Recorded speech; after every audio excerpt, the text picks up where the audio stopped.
Nos encontramos en la tradicional cafetería Al de Calzada Madero para tener una charla de literatura mexicana contemporánea con Hilda Larrazábal, maestra de la Universidad Autónoma de Nuevo León, experta en literatura del siglo XIX, Raúl Verduzco, maestro del TEC de Monterrey, experto en literatura latinoamericana contemporánea, y nos acompaña el autor Juan Pablo Villalobos, ganador del Premio Real de Novela 2016.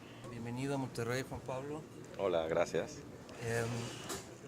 Bueno, estás por acá de visita presentando tu última novela, además de impartir un taller, ¿es así? Así es.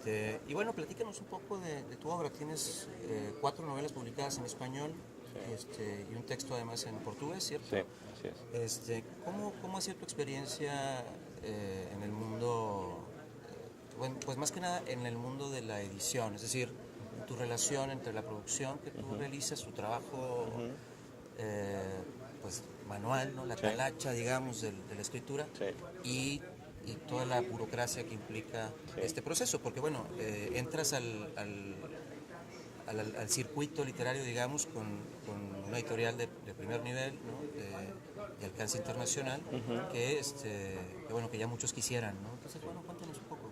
Realmente, bueno, la historia de mis libros, por decirlo así, es un tanto atípica, creo yo, o eso es lo que me dicen, empezando por mi editor, en el sentido de que ingenuamente, cuando yo terminé de escribir mi primera novela, Fiesta en la Madriguera, yo obviamente primero intenté publicarla a través de los contactos que tenía, de algunos amigos que trabajaban en algunas editoriales, o buscando un camino de que alguien leyera la novela para que me diera un dictamen, ¿no? Y en eso estuve un par de años. Lógicamente mi primer impulso fue que se publicara en una editorial mexicana, ¿no? Como no hubo una respuesta positiva, definitiva, es decir, hubo una señal que yo ya interpreté como buena, que fue el hecho de que nadie la rechazara, ¿no? Es decir, nadie me dijo, mira, la novela no nos interesa, o la novela es mala y no la queremos publicar. Nadie me lo dijo. Pero todo el mundo me daba largas. Todo el mundo me decía, sí, nos interesa, pero hay que ver que el catálogo, que ahora no podemos, que vamos a ver si el año que viene, que algunos me dijeron que sí, que me enviarían un contrato que nunca me enviaron. Y entonces llegó el día en que yo me aburrí de esperar y un poco, digamos, decepcionado de este proceso, ingenuamente decidí enviar el manuscrito de Fiesta en la Madriguera al Premio Herralde, que estaba abierto en ese entonces. Era un mes de mayo, recuerdo. Y entonces yo en aquel entonces tenía un trabajo, imprimí la novela ahí en la oficina, me fui al correo, esto en Barcelona, y puse el manuscrito, lo envié por correo hacia la editorial con un post-it que decía para el Premio Herralde, ¿no? Sí, una semana después o algo así recibí por correo una carta donde ellos me respondían protocolariamente diciendo, bueno, hemos recibido el manuscrito y lo vamos a valorar, etcétera, ¿no? Yo la verdad es que me olvidé del asunto un poco también pensando que no iba a suceder nada, ¿no? Yo había intentado ya publicar un libro de cuentos antes, un libro muy malo, la verdad, y qué bueno que no conseguí publicarlo. Este libro lo rechazó todo el mundo, incluso la editorial de la Universidad Veracruzana, donde yo había estudiado, lo cual me hirió profundamente, ¿no? Que me rechazara mi universidad, ¿no? Ahora pienso que estuvo bien porque el libro era malo. Era más bien un proceso de aprendizaje, ¿no? Este libro era, digamos, la manera en que yo aprendí a escribir. Y entonces, claro, yo con esta experiencia yo pensé, ya nadie me va a decir nada, es decir, ahí se acabó, ¿no? Nunca voy a tener una respuesta. Y para mi sorpresa, 3 meses después, creo que fue en septiembre, recibí un email de Jorge Herralde diciéndome que había leído la novela y que me quería hablar conmigo. Me felicitaba. Y entonces, bueno, pasó un tiempo, un par de semanas, y me reuní con él y me explicó que la novela no la iban a considerar para el premio, que era una novela muy breve y que, bueno, que el premio buscaba otras cosas, ¿no? Pero que le había gustado mucho la novela y que la quería publicar. Claro, para mí fue como una cosa absolutamente insólita, ¿no? El hecho de que Anagrama, que además era la editorial en la que yo de alguna manera me había formado como lector, ¿no? Yo había leído cientos de libros de Anagrama en los últimos 15 años, ¿no? Desde que tenía yo 13, 14, 15 años estaba leyendo libros de Anagrama. por una parte me parecía insólito el hecho de publicar allí y por otra me parecía como hasta natural en el sentido, puede parecer pedante, pero me parecía natural que si yo había leído tantos libros de Anagrama, de alguna manera lo que yo hiciera acabara publicándose en Anagrama. Era como natural, que era la editorial más afín a lo que a mí me gustaba, ¿no? Y a partir de ahí, cuando la novela se publica, obviamente ya la expectativa era también para mí una expectativa, bueno, espero que al libro le vaya bien, que tenga una cierta recepción crítica, ¿no? Por lo menos que se reseñe, que se vea, ¿no? Al libro le fue, digo, yo creo que le fue bien, pero lo que sí no esperaba, que también entra ya en lo inesperado, es el hecho de que se empezara a traducir la novela, ¿no? Muy rápido, ¿no? Y también como era una novela muy breve, eso casi nunca se reflexiona, que eso ayuda muchísimo, porque si tú escribes una novela muy breve, es más fácil que la lean en las editoriales, ¿no? Y que si la traducen, que ese proceso sea rápido, porque si tú escribes un mamotreto, ese mamotreto pueden tardar 2 años o 3 años en traducirlo y luego en publicarlo otro tanto, ¿no? Si tú escribes una novela de 60 páginas, se traduce en cuestión de meses y está publicada rapidísimo. Entonces, de pronto hubo una especie de fenómeno de inercia que jugó a favor de la novela, que se empezó a traducir mucho.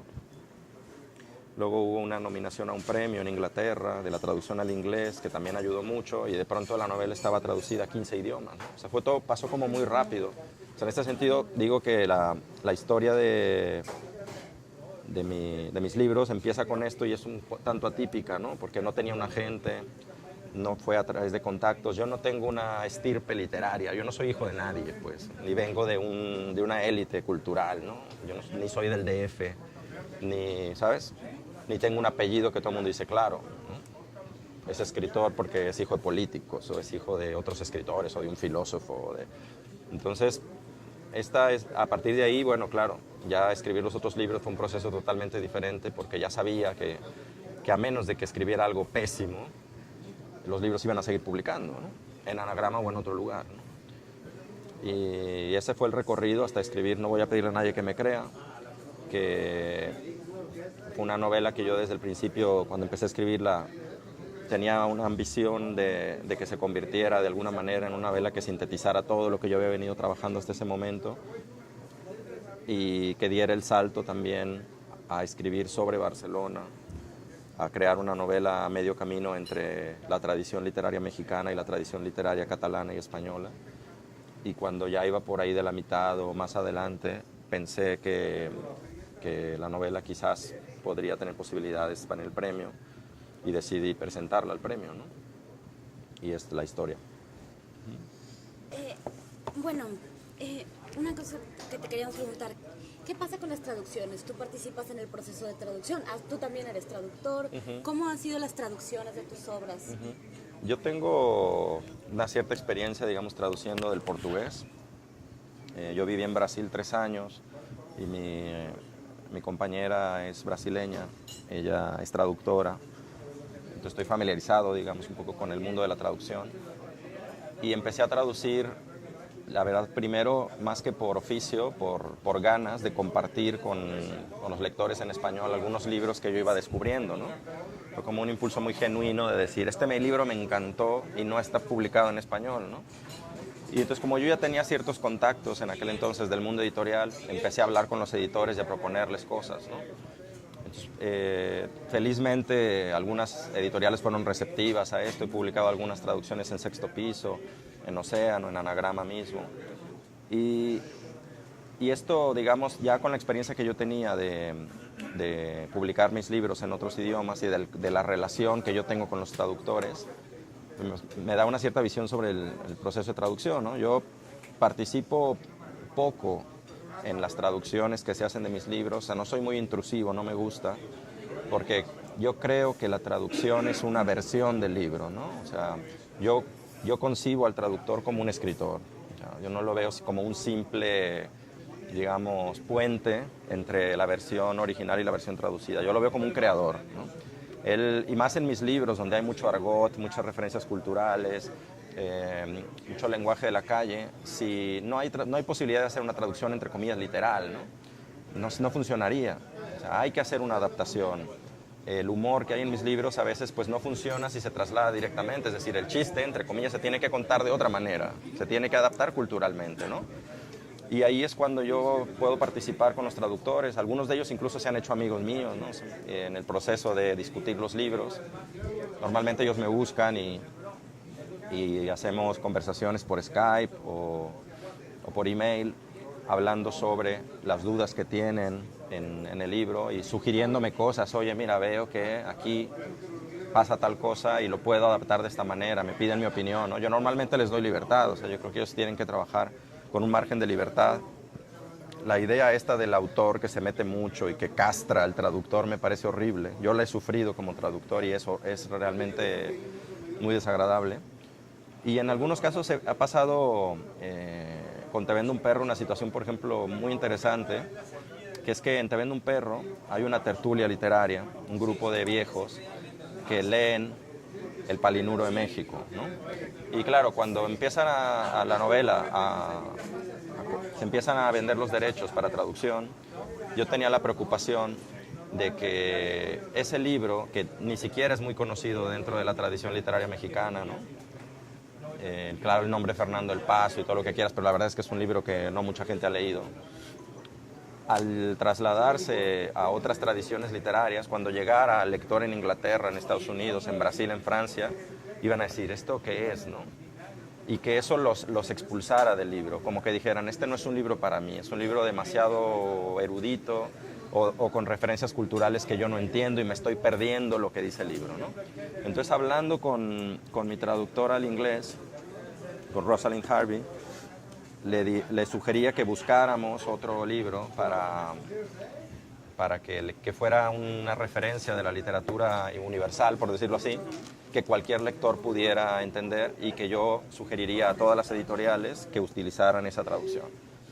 Entonces, pensando y pensando un día, con un amigo conversando, cuál se podría ser la solución, se me ocurrió que además tenía que ser un libro muy gordo, exagerado, para que funcionara en la trama del libro.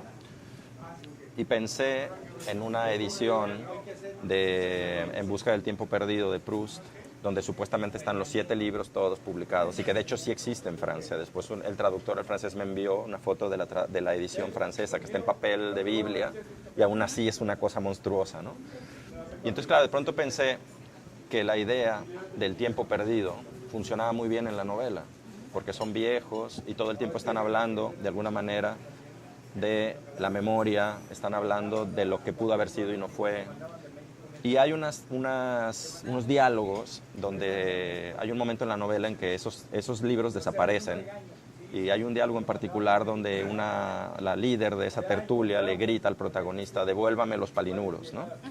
Y en la traducción queda, devuélvame el tiempo perdido, ¿no? O sea, hemos adecuado, ellos empiezan a referirse a los libros como tiempo perdido, ¿no? Los tiempos perdidos. Y entonces en un momento el grito es, devuélvame el tiempo perdido. Y entonces queda incluso mucho mejor que en la versión. Entonces cuando yo me di cuenta de todo esto, incluso fue una frustración de decir, lo hubiera hecho en español también, ¿sabes? Porque quedaba muy bien. Incluso tengo la tentación de que cuando se haga una segunda edición, a lo mejor sugerir cambiarlo, ¿no? Entonces esos procesos en la traducción a veces ocurren, ¿no?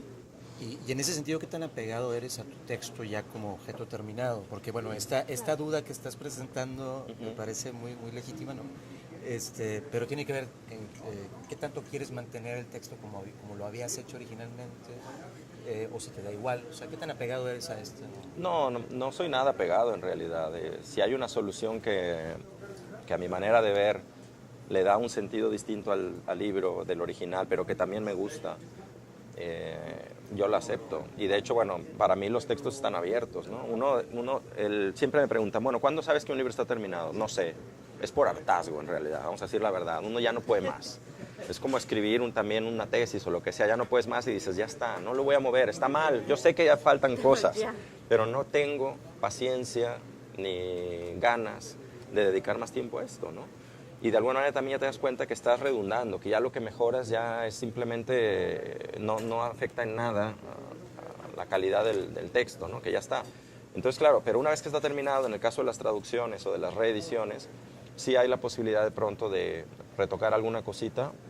Yo estoy de acuerdo. Este libro tiene un retoque también. Hay un error en Fiesta en la Madriguera que yo no me di cuenta. que es que el personaje principal, el niño, se supone que está rapado. Y entonces, en un momento de la primera edición hay una frase que dice que un personaje le acarició el cabello y no tiene cabello, ¿no? Entonces, pero era muy fácil, hay que cambiarle, me acarició la cabeza, ¿no? Punto. Pero en una presentación del libro, en mi pueblo, en Lagos de Moreno, Fernando Solana, que me estaba acompañando en la presentación, lo dijo. Dijo, bueno, en la página tal, ¿no? Se te fue esto, ¿no? Y pensé, oh. Y entonces avisé a los traductores para que lo tradujeran bien, y en la segunda edición se corrigió. Pedí que lo cambiara, ¿no? Entonces, es un detalle, ¿no? Pero para mí los textos están abiertos y no dudaría que en algún momento quizás me interesaría, ¿por qué no?, el juego de reescribir alguna cosa, de agregar. Yo lo veo bien. Hay algunos escritores que lo hacen, de hecho, ¿no? Y pienso en los epílogos, siempre Rodrigo Fresán menciona los cambios que, bueno, dice, agregué 20 páginas para la traducción en francés de esta novela, o esta novela no está muy cambiada, a diferencia de otras 4, casi todas. Entonces, esa libertad hasta cierto punto también le da mucha más fluidez al texto, ¿no? Lo vuelve más vivo. Y bueno, pienso en términos rigurosamente académicos, ¿no? Eso complica mucho la cosa para la crítica, ¿no? Claro. Pues, bueno, ¿de cuál edición estamos hablando cuando hablamos de tu novela, etcétera, etcétera? ¿Y cuál es tu relación con la crítica en general y con los escritores? Porque bueno, nos hablas de que te llevas muy bien con los traductores, te llevas muy bien con los editores, pero ¿qué tal con tus pares, digamos? Bueno, yo con la crítica tengo una relación, digamos, distante, en el sentido de que, por supuesto, no voy a decir que no me interese lo que se hable sobre mis libros, ¿no? Pero no me parece sano, si podemos usar esa palabra aquí, en términos del proceso de creación, porque por lo general pensemos que cuando tú estás recibiendo las reseñas de una novela que has publicado, pues tú ya estás en otra cosa, tú estás tratando de escribir la siguiente novela o estás trabajando en algo, ¿no?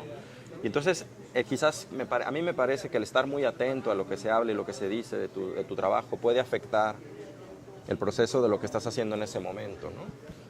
Y yo las reseñas de mis libros tengo que confesar que las leo en diagonal. O sea, a mí me envían una reseña de la editorial, me dicen, mira, se ha publicado esto, y yo hago así, ¿no? O sea, yo voy pasando así y veo frases sueltas, descubro si la crítica es negativa o positiva, rápido, me pongo contento o lo que sea y ya está. Pero no voy así a la lectura minuciosa porque me preocupa esto, ¿no? La hiperconciencia de lo que se escribe. Y luego con los colegas, bueno, tengo en general una muy buena relación con ellos y yo leo mucha literatura mexicana contemporánea. Me parece de una pedantería inaceptable que haya escritores que digan que no leen a sus colegas porque dicen que no, hay que leer a los grandes escritores, ¿no? ¿Por qué voy a leer a un pobre chavo que nació en los 80 si puedo leer a Proust, ¿no? O si no he leído todo Dickens, ¿no? O si no he leído todo Del Paso, lo que quieras. Yo creo que, ¿por qué te leen a ti entonces? ¿No? ¿Por qué me habrían de leer a mí en ese caso, ¿no? Y yo leo mucho a los contemporáneos, no solo a los nacidos en los 70, también he leído a bastantes de los nacidos en los 80, los conozco bien. Creo que se están haciendo buenas cosas y contra esa idea a veces apocalíptica o catastrófica de que la literatura mexicana no está pasando por un buen momento, yo creo todo lo contrario, es decir, que hay señales muy concretas, objetivas, del nivel de atención que tiene la literatura mexicana contemporánea, es decir, por ejemplo, en términos de traducciones, ¿no? Me parece que ninguna generación de las previas puede decir, como la de los nacidos en los 70s, que haya recibido tanta atención internacional, ¿no? O sea, yo creo que hay probablemente 10 escritores nacidos en los 70s, por ejemplo, que han sido traducidos al inglés. Ser traducido al inglés es dificilísimo. Y que hayan recibido tantas traducciones, ¿no?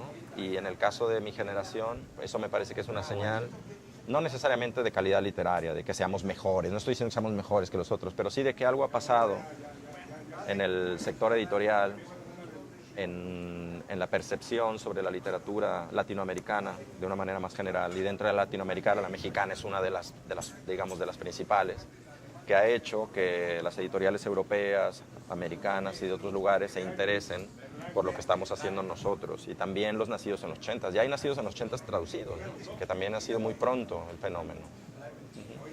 Hablando de literatura mexicana contemporánea, en el caso de tu trabajo hay una relectura de la tradición literaria mexicana, ¿no? Sí. Tus referentes Sí. no son Paz, Rulfo, No. sino Ibargüengoitia, Sergio Pitol. Sí. Por ahí trabajas en Monterroso, que bueno, no Sí. es mexicano, pero desarrolló gran parte de su carrera por acá. ¿Cuál es el diálogo que estableces Sí. con estos autores? Sí, es como una especie, mi intención es como de establecer una suerte de canon alternativo, ¿no?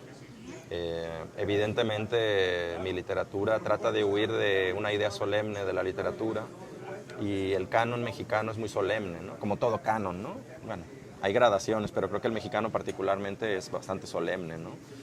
Y pasa sobre todo por dos grandes figuras en el siglo XX que fueron Paz en el caso de la poesía y del pensamiento, por decirlo así, y Carlos Fuentes, ¿no? En el caso de la narrativa, ¿no? Y de alguna manera mi obra es como una especie de respuesta a ese canon, ¿no? Y particularmente a la figura de Carlos Fuentes, ¿no? Yo soy muy anti Carlos Fuentes, ¿no? Aunque me guste, ¿no? Que también esa está bien, esa ambigüedad, ¿no? Yo hace poco releí La muerte de Artemio Cruz y tengo que reconocer que me pareció buenísima, ¿no? Con rabia, ¿no? Así como qué bueno era, ¿no? Y además con rabia también de reconocer que sigue dialogando tanto con lo que somos, ¿no? Parece que tristemente no ha cambiado nada, ¿no? Es un libro de que cuánto ha cumplido, 50 años o más, y que sigue siendo muy vigente, es decir, como si el sistema que ha surgido de la Revolución Mexicana siguiera tan vivo y funcionando de una manera tan perfecta en toda su corrupción y en toda su mezquindad como en aquella época en que Fuentes escribió la novela, ¿no? Pero bueno, mis referentes son otros. Yo reivindico una tradición que viene, conectaría quizás con una visión más irreverente, que conecta de alguna manera con las vanguardias, con la herencia de las vanguardias, pues, con el teatro del absurdo, con la patafísica, con estos movimientos, y que en el caso de México en particular me interesan autores que hasta hace poco tiempo estaban bastante olvidados, que creo que afortunadamente se han estado recuperando, como Francisco Tario, ¿no? Por ejemplo, o Efrén Hernández. Y después, más recientemente, obviamente, está para mí clarísimo la figura de Ibargüengoitia, ¿no? Que para mí sería el canon alternativo, ¿no? Y me parece que para los escritores de los 70s y de los 80s está siendo más importante Ibargüengoitia que Fuentes, ¿no? Curiosamente, ¿no? Ya veremos qué pasa en el futuro. Si el canon no es estático, el canon se mueve, ¿no? Y quién dice que a lo mejor en 50 años el canon es Ibargüengoitia, ¿no? Es probable, ¿no? Y pasa lo mismo un poco, eso conecta con autores todavía más recientes. Pitol tiene una vertiente carnavalesca o paródica, aunque al mismo tiempo es erudita y cosmopolita.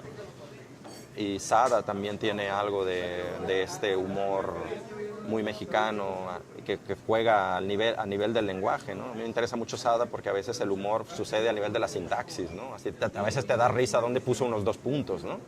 Pues te ríes y dices, ¿por qué hay 2 puntos aquí, ¿no? O te da risa el adjetivo que ha elegido, ¿no? Para acompañar a ese sustantivo. Es lo que produce la risa, eso es lo que a mí me fascina en Sada, ¿no? Y me fascina su provincianismo y su candidez, ¿no? Él gana el premio Herralde con una novela que es profundamente ingenua, ¿no? Casi nunca es una novela ingenuísima, ¿no?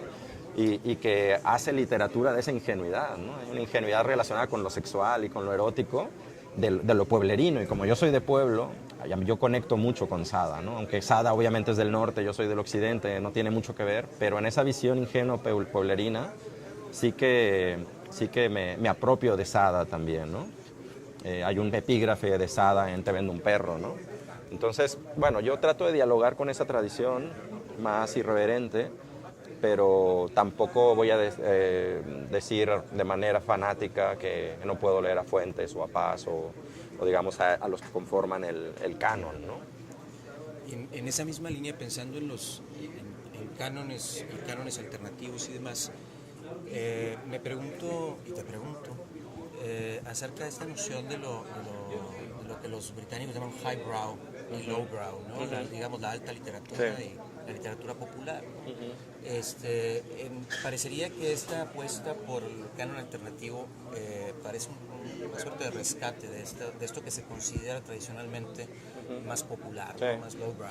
Y esto en el escenario internacional, precisamente ahorita que hablabas de tantas traducciones, tantos escritores de los 70s y 80s traducidos ya al inglés, bueno, ¿qué tanta esto presenta muchas dificultades, ¿no? Si pensamos en las traducciones para en tus novelas, ¿no? Traducir el sentido del humor, la jerga local, etcétera, pero también, bueno, hay una tendencia, digamos, globalizante, ¿no?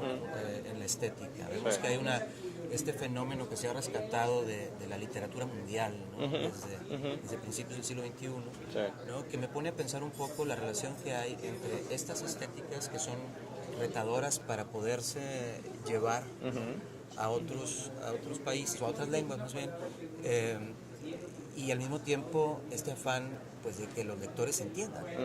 Entonces, ¿qué tanto piensas tú en eso cuando escribes? Y esto es una pregunta, digamos, de arranque para hacerte otra que me interesa más.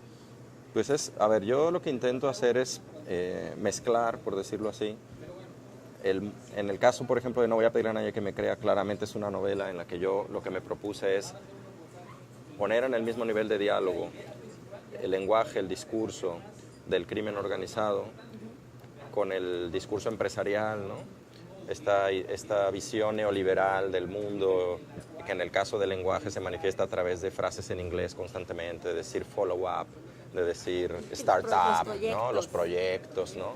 Este lenguaje que siempre, digamos, es grandilocuente en el sentido de establecer como una idea de que en el futuro vendrán grandes riquezas y grandes desarrollos empresariales, y ponerlo al mismo nivel del discurso académico, ¿no?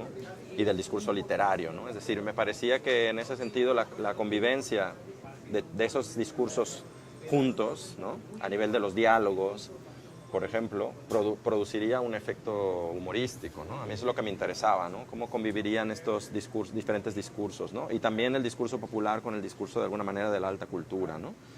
Que es algo, por ejemplo, que quien hizo magistralmente me parece es Monterroso, ¿no? Monterroso es profundamente erudito y al mismo tiempo profundamente irreverente, ¿no? Es decir, hay tanta erudición en sus libros y luego al mismo tiempo son tan fáciles de leer, ¿no? Y parecen tan frívolos, ¿no? Y no lo son. Pero a mí me interesa mucho esa convivencia de lo frívolo y lo profundo.